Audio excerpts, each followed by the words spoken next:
we started finding really fast that as we got to 150, 200 wells, they were breaking. Yeah. We had to go back and fix them. We needed this like post-installation solution put in place. And right about then, I've had like every waterborne illness known to Oregon Trail that could ever be conceived. Yeah. I've had malaria, a dozen times, 105 fevers, convulsions, been forced to sit in bathtubs of ice all day from fevers. And at this point, my body's a wreck. I'm like 300 pounds, just swollen, hurting all the time, and constantly sick. I wake up, we're going to install a hand pump at another school, and I can't straighten my fingers. My fingers look like an 80-year-old man with arthritis. Yeah. And knuckles are really swollen, eyes really red.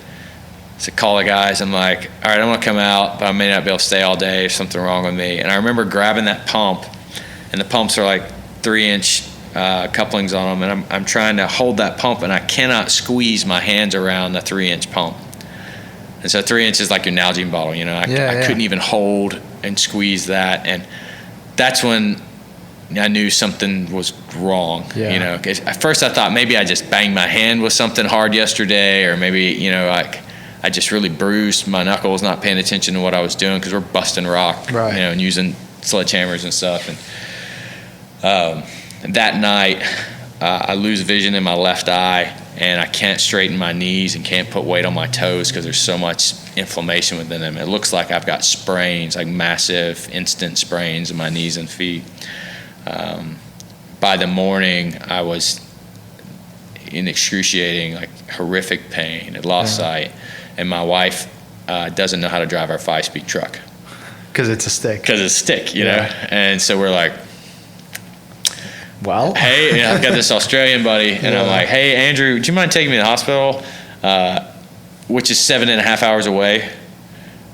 There's this American doctor at this one hospital, and we thought, let's try to get down to there. And it's like going to Houston for a hospital, it's like going to Houston for that's your trip. But also like not on a highway. But not on a highway. Right. And then he shows up at like 5 at night. Yeah. And he sees me, and it's like, oh, this is bad. Why didn't you say something? Why didn't you say so? Yeah. Because I'm a guy from Alabama. Of course. So we have to drive down at night, and like people block the roads with trees and steal your cars, and so we're literally driving through these, jungle roads down to this hospital at threat of being, taken over, and get to the hospital. Put me in a wheelchair at this point. I can't stand and walk on my own. Roll me up to this American doctor who's, waking up in the middle of the night, looks at me and says, we don't want to treat you here. Yeah. Because now you've got an American who's on the edge of catastrophe in their hospital. And he said, we just need to get you out of here. And I said, I don't have evacuation insurance.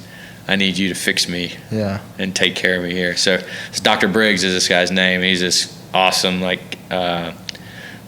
doctor from Michigan, and he says, does anyone in your family have ankylosing spondylitis, which is this type of arthritis that is genetic, passed on? And I said, yeah. He said, well, based on what the condition you're in and how fast it's set, and this like gnarly rash thing that got on my knee, he said, you have got some serious arthritis reaction happening in your body.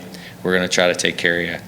My pulse was erratic. I was bleeding internally. My optical muscles had cut off blood flow to my eyes, so I had lost blood flow and circulation to my eyes. How old are you at this point? I'm so this happened in 2011, so I'm very 20, recent. 28. Wow.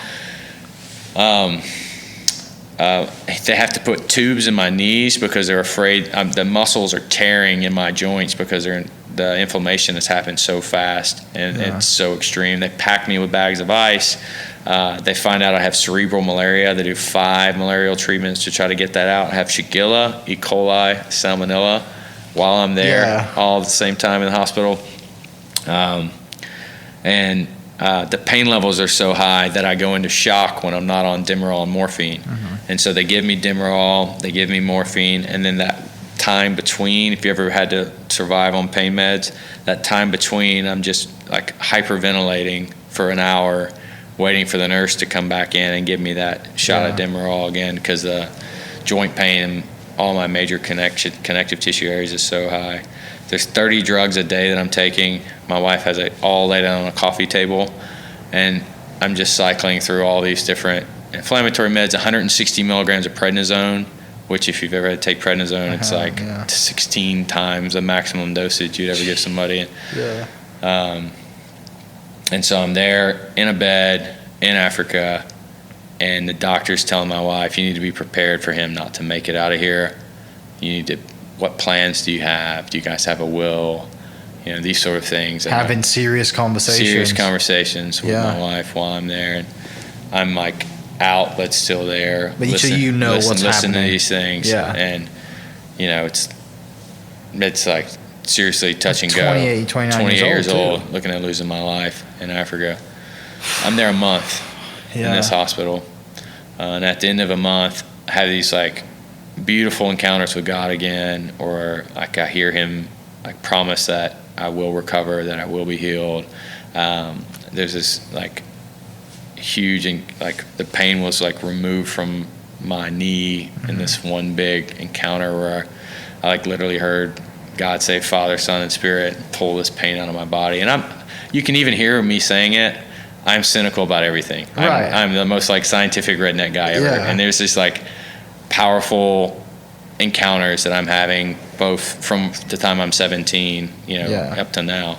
The kind of encounters that if somebody else told you this, you'd be like, yeah, whatever. Totally. But because you had it yourself, you're like, I'm like, this is. And every time a hardship, I'm like, yes, I know you sound crazy to yourself even, but you know this happened, Matt. And it was one of those moments where I almost felt like it was like being saved again through the pain. And so I was having to cling to God for life and for breath, and I had this huge peace. And the other thing that this moment of awareness, I hear all these people howling in pain outside of my room. And so it's a screen door, no air conditioning, vinyl mattress, it's all cracked, cutting you in the back, the camp mattress thing. Same mason jar IV tubes, but I'm hearing these people wail and suffer, and I'm seeing these people sit outside on the sidewalk who don't have, the 8x5 room that I'm in. And it's gone. It's no big deal. And just realize how incredibly lucky I am to have something to fall back on. How incredibly lucky I am to have, enough resources to buy the medicine that I need. And I suddenly realized in a world of billions of people that I was not on the top of the priority list in the universe, and I just needed to be very patient about God's timing for healing and recovery. So at the end of that month, my pain levels suddenly sort of like drop manageable where I can use a walker and stand up. And the doctor says, you need to get on an airplane and you need to get to America, like now. So Water4 calls and says, hey man, here you're in a tough spot. Is there anything we can do? And I said, you could get me back to America. It'd be really good, like right now. So they do. So the executive director, says, we'll book you a, British Air flight, get you a bulkhead seat, and get you home. And so wheelchaired me to the hospital, got me back to America. We get back here and realize that I have no insurance, no house, no car, no savings. We sold everything we owned to move to Africa. And I'm 27. Why would I need insurance? And nobody will see me. We go to like the free healthcare clinics, and they're just totally like, we have a childhood rheumatologist that can see you in 60 days. I've got a suitcase full of Demerol that the hospital in Togo's giving me, and I'm thinking, how much Tylenol 4s and Demerol do I have left to get to this point? Terrible pain still. And this rheumatologist in Mobile, Dr. Myers, we call him. He says, I'll see you, but it's gonna be $5,000 to do the first test. We have a credit card. I say, we've got $5,000 credit card limit. Sign us up. Like, I'm dying. I can't do this. I can't mentally continue to be in this amount of pain. And so we show up to the doctor, and my wife, who's like, $110, blonde, is pushing me now, like a 310-pound sea monster in a wheelchair. Just all curled up, can't extend my fingers, can't see, can't stand. And when he sees my wife pushing me, he opens a door to talk to the nurse right as we're walking in. This guy has compassion on our situation. Does the test, gives me the sheet at the end of it, and it says no charge at the top of it. For 16 weeks, this guy saw us. That's so good. Tested us, gave me the medicine for free. Very quietly about it all. Never asked for anything. And at the 16 weeks, he looked at me and said, Matt, you're going to mentally break if you continue to fight this. You are going to be disabled. You're going to be confined to a bed. You're not going to be able to work anymore. You need to face that. That's not something I can still compute, much less compute then. I tell him, like, I can't, if I give up, I'll give up. Like, I can't do this. He says there's one other thing we could try, but it's $3,200 a month, and I only have 2 samples, and I can't give it to you after that. So it's this drug called Humira. He pulls them out of a cooler. I've been taking these neon yellow cancer drugs up till then to try to suppress my immune system. A drug called methotrexate. It's a real high dose of it that they were giving me to try to get my immune system to rattle down. Turns out I have 17 autoimmune disorders, and the illnesses in Africa, the malaria, the waterborne illness, sort of like broke the dam on all these latent autoimmune things that were there, and they all came out at once because there was such a horrific immune system load that's there. So they're trying to suppress all these immune issues now with these immunosuppressant drugs. Gives me the Humira, says, warm it up in your hands when you get home, give yourself a shot. I'll see you next week, see how you're going. That next morning, for the first time in nearly 6 months, I sat up in bed on my own and had my feet on the floor on my own. How did that feel? I woke my wife up. You think you're dreaming? Yeah, absolutely think I'm dreaming. I mean, I can't even go to the bathroom on my own, up till this. So I'm like sitting up in bed. I'm like shaking my wife, We're in another of the 14 garage basement homes that we'd stayed in up till then. And I said, I'm sitting up on my own. And she's like, how did you do that? And are you okay? And did you fall over? And she's not slept in 6 months, know. And that day I went from wheelchair to walker. By the 3rd day, I remember sliding into the booth at like an Applebee's just using a cane. And so I had and by the 4th day, I'm just walking just with a cane sort of as backup. Muscles have atrophied, super weak, but I can extend my joints. I can hold a glass of tea in my hand. I can hold a fork and put food, in my mouth by myself. And this Humira anti-inflammatory drug shut down this immune response to a level that I could start to functioning. So we go back to the doctor, and he's like sprinting in the door. I'm like walking in the door with this cane, and he says, you maybe you're going to make it after all, Matt. So from there, I was back on the track. So that was in November 11th that I get that shot. January 20th, I'm back on an airplane headed to Africa. Just like, right, I'm ready to go. Still on, 30 drugs. They have to taper me off of this stuff for 6 months. We get back to Africa. They drilled 30-something wells while I was gone. Just them on their own? Just them on their own. The teams that I'd started. I came back. They wanted to give me the project back to manage. And I said, guys, you have done everything that I ever dreamed would happen from this. They'd planted 8 churches on their own without my help at all. They drilled 35 wells, and I just said, I'll be here and I'll shadow you guys for 18 months, but after that it's going to hurt you for me to stay, and we're going to move on. So Water4 had hired me there while I was sick. Before I got the medicine, they hired me so that I could hopefully have health insurance. The board chair says, you think God's going to heal you, don't you? I said, yeah, I know he will. And he said, well, when do you want to start? We'll get you some insurance, and hopefully, you can get going.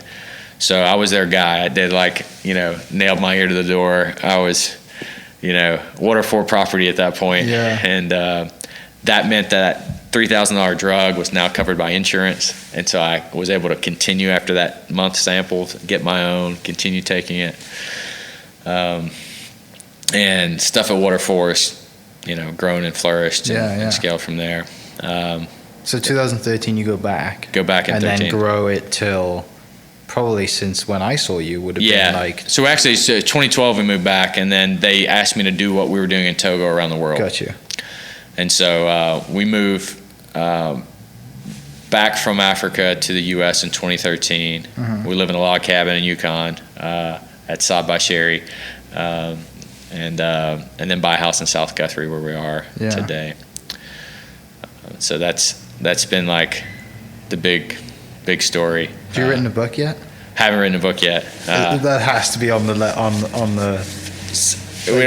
no one has time for this, but at some point, the other thing that's happened is I ran a half marathon in 2013.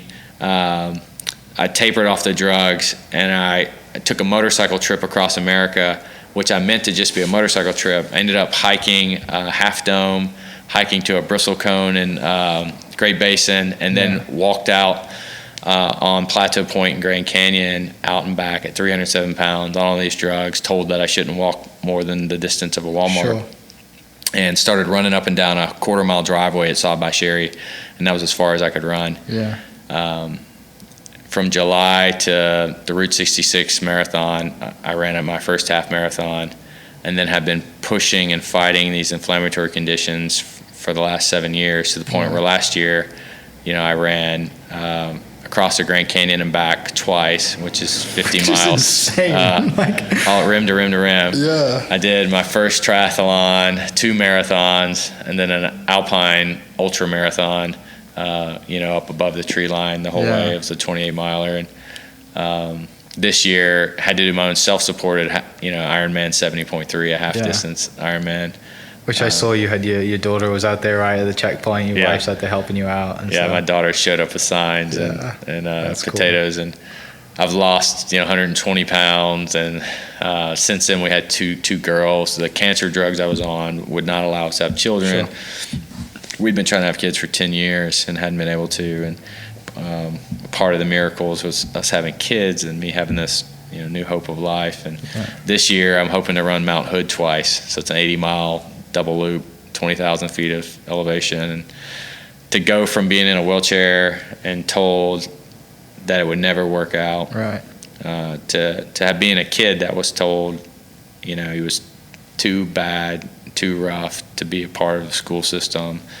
And there's been a lot of these moments in my life where it wasn't supposed to work out, but to have had this divine mercy, grace extended to me where it has worked out, and worked out more than I could have imagined. It's been really, really beautiful. So Water4, we just finished our 6,000th water project. We've served close to 1.6 million people. So I was proud of 100 wells. We've done 6,000. We're about to finish our first entire county. We're known in an entire county of 100,000 people. Every home, school, and clinic has access to safe water. There's nowhere you can go in the county and not have access to safe water. That's so good. So not just your village, but anywhere you go. We're trying to do that in 20 other districts along with our other work in the next 10 years. And our goal is to serve 7 million people by 2030 through what we're doing. So just huge, huge opportunities. And all of it comes back to water, you know, and it comes back from me. Where do you think I got Shigella, Salmonella, and E. coli? The water that I was drinking in communities. Where did Olivier die from? The water in those communities.